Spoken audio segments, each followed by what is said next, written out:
அன்பார்ந்த எனதருமை யூடியூப் நேயர்களே வணக்கம். ஜோதிடத்தில் மேக்சிமம் கிரகங்கள் ஏதாவது ஒரு கிரகத்தோடு இணைஞ்சிருக்கும், ஏதாவது ஒன்றில் இணைஞ்சிருக்கும். அதன் மூலமாக என்ன யோகம் கிடைக்கும் அப்படிங்கிறத நம்ம தெரிஞ்சு வச்சுக்கணும். அதன் மூலமாக என்ன யோகம் கிடைக்குமா கிடைக்காதாங்கிறத நம்ம தாராளமாக சொல்லிடலாம். அந்த வகையில் எப்பயுமே கோணங்கள் என்பது 4 வகைப்படும். 1, 5, 9 என்பது தர்ம திரிகோணம். எல்லா மனிதனுக்குமே எந்த கட்டம் வந்தாலும் சரி, தர்ம திரிகோணம் என்பது உங்களுடைய 1, 5, 9 தான். உங்களுடைய லக்கணம் 5 கூடையோ 9 கூடையோ. அர்த்த திரிகோணம் என்பது 2, 6, 10. உங்களுடைய 2ஆம் இடம், 6ஆம் இடம், 10ஆம் இடம். காமத்திரிகோணம் என்பது உங்களுடைய 3, 7, 11. இது காமத்திரி. மோட்சம் என்பது உங்களுடைய லக்கணத்திற்கு 4, 8, 12. இதை நல்லா பிரிக்க தெரிஞ்சுக்கணும். அப்படி பிரிக்க தெரிஞ்சுக்கிட்டு என்ன சொன்னா, நாம் என்ன பண்ணணும், ஒரு திசை நடத்துது. இந்த திசை நாயகனோடு யார் சேர்ந்திருக்கிறார்கள், இதனால் என்ன பலனுங்கிறதை நம்ம தெரிஞ்சுக்கணும். ஒரு திசை நாயகன் யாரு, அவரை ஏதாவது ஒரு கிரகம் எந்த இடத்திலிருந்து பார்க்கிறது, தர்மத்திலிருந்து பார்க்கிறதா, அர்த்தம் என்று சொல்லக்கூடிய கர்மத்திலிருந்து பார்க்கிறதா, காமத்திரிகோணத்திலிருந்து பார்க்கிறதா, அல்லது மோட்ச திரிகோணத்திலிருந்து பார்க்கிறதா என்பதை எல்லாரும் தெரிஞ்சுக்கிட்டு அதன் மூலமாக நம்ம வாழ கற்றுக்கணும். அதுக்கு எதிர்நீச்சல் போடும் போதுதான் நாங்கள் உங்களுக்கு பிரச்சனை நீங்கள் சங்கடங்களில் மாட்டிக்கொள்கிறீர்கள். அந்த வழியில் தர்ம திரிகோணம் என்ற உங்களுடைய 1, 5, 9 அர்த்த திரிகோணம் என்று சொல்லக்கூடிய கிரகத்தோடைய இணைவு ஏற்பட்டது என்று சொன்னால் அது தர்ம கர்மாதிபதி யோகம் என்று சொல்லக்கூடிய பெரிய யோகத்தை கொடுக்கும். தர்மகர்மாதி யோகம் என்பது 9, 10 கூடையவன் சேர்க்கை. இதுல எது நமக்கு 1, 5, 9ஓட 2, 6, 10 சேர்ந்திருந்தாலும் அது தர்ம திரிகோணமா, தர்ம கர்மாதிபதி யோகமா தான் எடுத்துக்கணும். 1, 5, 9 கூடையவர்களுடன் 2, 6, 10 கூடையவர்கள் யார் இணைந்தாலும் அவங்களுடைய லக்கணம் 5 கூடையவன் 9 கூடையவனோடு 2 கூடையவனோ 6 கூடையவனோ 10 கூடையவனோ சேர்ந்து விட்டால், பார்த்து விட்டால் தர்ம கர்மாதிபதி யோகம் என்று சொல்லக்கூடிய பெரிய மிகச்சிறந்த யோகத்தை நீங்கள் அடைஞ்சிருவீங்க. அப்ப நீங்க யாரை வழிபாடு பண்ணணும்? தர்ம கர்மாதிபதி யோகம்னா சித்தர்களும் ஜீவசமாதி வழிபாடையும் பண்ணணும். அப்ப அங்கதான் தர்மம் கர்மம் இருக்கிறது. கர்மம்னா என்னது? கர்மம்னா இறப்பு, தொழிலும் அதுதான் இறப்பு. அப்ப ஜீவ சமாதிகளில் என்ன இருக்கிறது? இறந்தவர்களுடைய உடல் அங்கே அடக்கம் செய்யப்பட்டுள்ளது. அவர்கள் சித்தாகி சாதாரண மனிதனாக இருக்கவில்லை, அவர்கள் சித்தாகி இறந்திருக்கிறார்கள். அந்த சித்தாகி இறந்தவர்களுடைய சமாதிகளை உங்களுடைய தர்ம திரிகோணாதிபதி ஆகிய 1, 5, 9, 2, 6, 10 ஏதாவது ஒரு விதத்தில் சேர்ந்திருந்தால், நீங்கள் ஜீவசமாதி வழிபாடு பண்ணிவிட்டீங்கன்னா வெளி உலகத்திற்கு பிரபலமான நபராகவும் உங்களுக்கு தக்கன ஒரு யோகத்தை நீங்க அடைஞ்சிருவீங்க. அதுல எந்தவித மாற்று கருத்தும் கிடையாது. அதனால இந்த இணைவு இருக்கான்னு பாருங்க. அதுக்கடுத்து அர்த்த திரிகோணமும் காமத்திரிகோணமும் இணைந்தால், அர்த்த திரிகோணம் என்பது என்னது? 2, 6, 10, 3, 7, 11 குடையவர்களோடு, 2, 6, 10 குடையவர்களோடு அல்லது 3, 7, 11 குடையவர்களோடு 2, 6, 10 குடையவர்கள் சேர்க்கை, 2, 6, 10 குடையவரோடு 3, 7, 11 குடையவை சேர்த்து இருந்தால் இந்த இணைவுக்கு என்ன சொன்னானோ, மனிதனின் செயல் ஆசையின் அடிப்படையில் தான் இருக்கும். 2 6 10 என்று சொல்லக்கூடிய அந்த அர்த்த திரிகோண கோணாதிபதிகள் என்று சொல்லக்கூடிய 2 6 10 தொழில் சார்ந்த பொருள் சார்ந்த விஷயத்தோடு 3 7 11 சேர்க்கை வந்து விட்டது என்று சொன்னால், அங்க மனிதனின் செயல் எல்லாமே ஆசையின் அடிப்படையில் தான் இருக்கும். அந்த பக்கத்துல அப்படித்தான் போவாங்க. அவங்கள நம்ம மாற்ற முடியாது. அது கர்மா. அதற்கடுத்து காமத்திரிகோணம் என்று சொல்லக்கூடிய 3 7 9 குடையவர்களோடு, உங்களுடைய லக்கணத்திற்கு 3 7 9 குடையவர்களோடு 4 8 12 குடையவர்கள் என்று சொல்லக்கூடிய மோட்ச திரிகோணாதிபதிகள் சேர்ந்திருந்தால் ஆசையின் அடிப்படையில் மோட்சம் கிட்டும். உங்களுடைய ஆசை என்னவாக இருக்கு, அந்த ஆசையின் மூலமாக அந்த ஆசையை அடைந்து நீங்கள் மோட்சத்துக்கு போவீர்களா. மோட்சம் என்பது என்ன சொன்ன, திருப்தி. வீடு பேரை அடைதல் என்ன சொல்ல, எல்லா சம்பத்துகளையும் அடைஞ்சு அதற்கு பிறகு மனிதன் சமாதானத்தோடு நாம் இருப்பது, சமாதானத்தோடு உயிரோடும் இருக்கலாம்.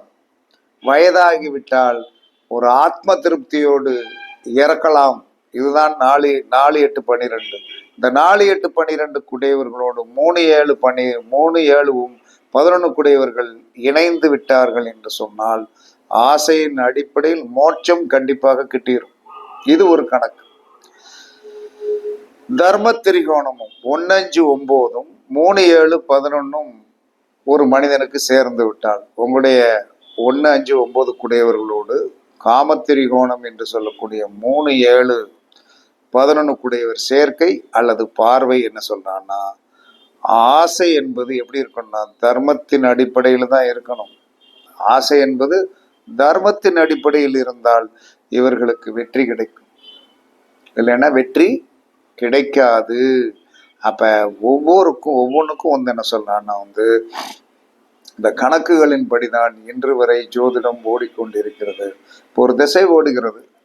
இந்த திசை நாயகன் என்ன ஆதிபத்தியம் உடையவன், அவனோடு சேர்ந்தவன் யாரு, அவனை பார்த்தவன் யாரு, சேர்ந்தவன் என்ன ஆதிபத்தியம், ஏதாவது ஒரு ஆதிபத்தியம் ஒரு கிரகமா இருக்கும். 1 5 9 குடையவனா இருக்கலாம், 2 6 10 குடையவனா இருக்கலாம், 3 7 11 குடையவனா இருக்கலாம், 4 8 12 குடையவனா இருக்கலாம்.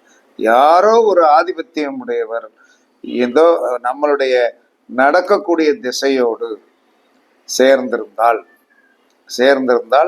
என்ன நடக்கும். ஒரு ஜாதகத்தில் என்ன சொல்றான்னா ஒரு ஜாதகத்தில் 2 குடையவனோடு 9 குடையவன் சேர்ந்திருந்தால் அவன் தர்ம கர்மாதிப யோகத்தால் ஜீவசமாதி வழிபாட்டால் பெரிய வெற்றி அடைஞ்சிடும். 2 குடையவனோடு 9 குடையவன் சேரணும், அல்லது லக்கணம் சேரணும், இல்லைன்னா 5 சேரணும். 2 குடையவனோடு 2 6 10 குடையவனோடு 1 5 9 குடையவனோ, அல்லது 1 5 9 குடையவனோடு 2 6 10 குடையவனை சேர்ந்த அவன் ஜீவசமாதி வழிபாட்டால் பெரிய பொக்கிஷங்களை அள்ளி குமிப்பான். உறுதியா குமிச்சிருவாங்க, அதுல எந்தவித மாற்று கருத்துமே கிடையாது. அப்ப இதெல்லாம் நுணுக்கமாக ஜோதிடம் பார்க்கணும். நுணுக்கமாக ஜோதிடம் பார்த்தோம்னா என்ன சொல்றான்னா, நாம் ஜோதிடராக அழகாக வளம் வரலாம். இன்னைக்கு ஒரு ஜாதகம் 2 ஜாதகத்தை கொண்டாந்து கொடுத்தவொடனே என்ன சொல்றான்னா, கல்யாணம் முடிஞ்சு 4 மாசம் தான் ஆச்சு, கருத்து வேறுபாடு வந்துருச்சு. அவங்க வந்துட்டு கொடுத்துட்டு என்ன செய்வாங்க, அவங்க கல்யாணம் வச்சிருவாங்க, எல்லாம் செஞ்சிருவாங்க. ஆனால் ஜோசியர் உண்மையை சொல்லுகிறாரா இல்லை துப்பாக்கூர் ஜோசியரா அப்படிங்கிறதுக்காக அப்படியே உட்காந்துருப்பாங்க. அப்ப அப்படியே உட்காந்துருக்கும் போது நம்ம தான் என்ன சொல்லணும், 2 கிரக நிலையை வச்சு ஒரு கல்யாணம் முடிஞ்சிருக்கு, இப்பதான் 4 மாசம் ஆகுது, இதுக்கு 2க்கும் கருத்து வேறுபாடு வந்துருச்சு அப்படின்னு நம்ம தைரியமா சொல்லணும்னா அங்க உள்ள என்ன இருக்கணும், சரக்கு இருக்கணும். சரக்கு இருந்தா தான் நம்ம சொல்ல முடியும். அப்ப அந்த ஜாதகத்துல பொருத்தம் பார்த்துருக்காங்க, 8 பொருத்தம் இருக்கு. 8 பொருத்தம் இருக்கு. அதெல்லாம் ஒரு பெரிய பிரச்சனை எல்லாம் கிடையாது. 8 பொருத்தம் சூப்பர் பொருத்தம் இல்லையா? அப்ப 8 பொருத்தம் இருக்கு. ஆனால் 8 பொருத்தம் இருந்து ஏன் கணவன் மனைவிக்குள் 4 மாசத்திற்குள் பிரிந்து விடுவோம் என்று சொல்லக்கூடிய அளவுக்கு வந்துட்டாங்க. ஏன் அப்படிங்கிறதுக்கு ஜோதிடத்தில் வந்து 2 கிரகங்களை வச்சு அப்படி பார்த்தவொடனே சொன்னது ஒற்றுமையா இருக்கு ஒற்றுமை இல்லை அப்படின்னு சொல்லிடலாம். இல்லை உங்களை மாதிரி ஜோசியத்தை தானே குறிச்சோம், அப்படி செஞ்சோம் இப்படி செஞ்சோம் அப்படின்னு சொல்லலாம். அதுக்கெல்லாம் அதெல்லாம் நீங்க சொல்லாதீங்க. முதலில் வந்து ஒரு ஜாதகத்தை விவாக சக்கரம் போட்டு வந்து என்ன சொல்றேன்னா, பெண்ணுக்கு விவாக சக்கரம் போடணும். பெண்ணுக்கு விவாக சக்கரம் போட்டு வந்து முடிக்கணும். அப்ப பெண்ணுடைய விவாக சக்கரத்துல வந்து 2வது கட்டத்துல வந்து என்ன சொல்றான்னா வந்து அந்த நட்சத்திரம் வந்துச்சுன்னா பிரச்சனை இல்லை. 1வது கட்டத்துல வரக்கூடாது, 3வது கட்டத்துல வரக்கூடாது, 4வது கட்டத்துல வரக்கூடாது, 5ல வரலாம். அப்ப 2, 5, 8, 9 கட்டங்களில் அந்த நட்சத்திரங்கள் அந்த நட்சத்திரங்கள்ல இவர்கள் திருமணம் பண்ணிட்டா அசைக்க முடியாது. சரி, இதுல தப்பாகி போச்சு அப்படின்னா ஆணுக்கு விவாக சக்கரம் போடுங்க. ஆணுக்கு விவாக சக்கரம் போட்டு அதுல ஏதாவது என்ன சொல்றான்னா வந்து 2வது கட்டத்துல, 5வது கட்டத்துல, 8வது கட்டத்துல, 9வது கட்டத்துல அவர்களுக்கு அந்த திருமணமான நட்சத்திரம் இருந்தால் கண்டிப்பாக ஜெயிச்சிருவாங்க. இதுல 2லயுமே இல்லை, இதை போட்டு பார்த்துட்டு இது இல்லை, அப்ப வந்து என்ன சொன்னான இது பெறுதலுக்கு உண்டான ஆதிபத்தியத்துல போகுது, பிரச்சனைக்குரியதாக இருக்கிறது, சண்டை சச்சம் வந்திருக்கும். பொண்ணுக்கு மாப்பிள்ளையை வந்து என்ன சொன்னா ஒரு நிலையில்லாத மனுஷனை கட்டி வச்சுட்டீங்களே அப்படிங்கிற ஒரு வருத்தத்தை கொடுக்கும், சங்கடத்தை கொடுக்கும். இதுதான் நடந்துகிட்டு இருக்கோம் அப்படின்னு அதுக்கு பிறகு ஆமா இப்படியெல்லாம் நடக்கணும் வந்து முன்னமே தெரிஞ்சிருந்தா நாங்க கொடுத்துருக்கவே மாட்டோம். அதெல்லாம் ஒண்ணும் கிடையாது. ஜாதகத்தில் ஒற்றுமைக்கு 2 கிரகம் இருக்கு. என் வீடியோவை படிச்சு பாருங்க, வந்து உங்களுக்கு தெரியும். ஆமா, அந்த வீடியோக்குள்ள வந்து எப்படி வந்து ஒருத்தன் ஒற்றுமையாக இருப்பான், ஒற்றுமை இல்லாதவனாக எப்படி இருப்பான். அப்ப ஒற்றுமை இல்லாத ஒரு நபருக்கு ஒற்றுமையான ஒரு கிரக அமைப்புடையதை கொண்டு இணைக்கணும். நம்ம வாட்டுக்கு இணைச்சிட்டோம்னா என்ன சொல்லலாம்னா இழுத்து போகாது, 2மே வந்து என்ன சொல்லலாம்னா முட்டிக்கிட்டு நிற்கும். அப்ப இதெல்லாம் வந்து ஜோதிடத்தில் வந்து வலிமையாக அழகாக சொல்லப்பட்டுள்ளது. அப்ப கோணங்கள் என்பது சாதாரண விஷயங்கள் கிடையாது. இந்த கோணங்களை எப்படி அணுகிக்க வேண்டும் என்று சொல்லக்கூடிய விதிகள் எல்லாம் இருக்கிறது. அதே சமயத்தில் வந்து என்ன சொல்லலாம்னா வந்து தர்மகர்மாதிபதி யோகம் என்பது ஜீவசமாதி வழிபாடு. அதே சமயத்துல வந்து என்ன சொல்லலாம்னா மனிதனுடைய செயல் ஆசையின் அடிப்படையில் தான் இருக்கணும் அப்படிங்கிற ஒரு ஆசைப்படணும். அந்த காலத்தில் வந்து 2, 6, 10 கூடையவனோடு 3, 7, 11 கூடையவனா அவன் ஆசை இல்லாம மண்ணு கணக்கா இருந்தானே திசை வேலை செய்யாது. காமத்திரிகோணமும் மோட்சத்திரிகோணமும் 3, 7, 11, 4, 8, 12 இணைஞ்சிருந்தான் ஆசையின் அடிப்படையில தான் மோட்சமே வெற்றி. ஆசைப்பட சொல்லியிருக்கான், ஆசையின் அடிப்படையில தான் வெற்றி கிடைக்கும். இவன் ஆசைப்பட்டு அந்த ஆசை அடைந்துதான் இவருக்கு மோட்சம் கிட்டும். தர்மத்திரிகோணமும் காமத்திரிகோணமும் இந்த 1, 5, 9, 3, 7, 11 இணைந்தால் ஆசை தர்மத்தின்படிதான் இருக்கணும். சத்தியத்தை மீறி இருந்தால் உங்களை கொன்று விடுவார்கள், கொன்றே போடும். தர்மம் கொன்றும் அப்படிங்கிறதெல்லாம் ஜோதிட சூத்திரத்தில் அழகாக மிக தெளிவாக அற்புதமாக சொல்லப்பட்டுள்ளது. நீங்கள் எல்லாம் அதெல்லாம் 1க்கு 2 தடவை படிக்கணும். படிச்சாச்சுன்னா நமக்கு ஓடுகின்ற திசை என்ன பொசிஷன்ல இருக்கு, எப்படி இருக்கு, என்ன பண்ணலாம், எப்படி இருக்கணும் அப்படிங்கிறது வரையறுக்கப்பட்டு விட்டது. நாம் மீறி செயல்படுவதற்குண்டான வாய்ப்புகள் ஜோதிட சூத்திரத்துல வந்து ரொம்ப கம்மி. அதனால எல்லாரும் என்ன சொன்னா ஜோதிடத்தை தெளிவாக தெரிந்து கொள்ளுங்கள். தெளிவாக தெரிந்து கொண்டீர்கள் என்று சொன்னால் கண்டிப்பாக உங்களுடைய வாழ்க்கையில் வந்து நீங்கள் இலகுவாக வெற்றி கனியை பறிக்கலாம் என்று கூறி உங்களிடமிருந்து விடைபெறுவது சிப்பிப்பாறை ஜோதிடர் சாதி ராகவன் ஜெயபாலாஜி. சுகமே சொல்க சுகமே சொல்க, வாழ்க வளமுடன், வாழ்க வளமுடன். வணக்கம் வணக்கம் வணக்கம்.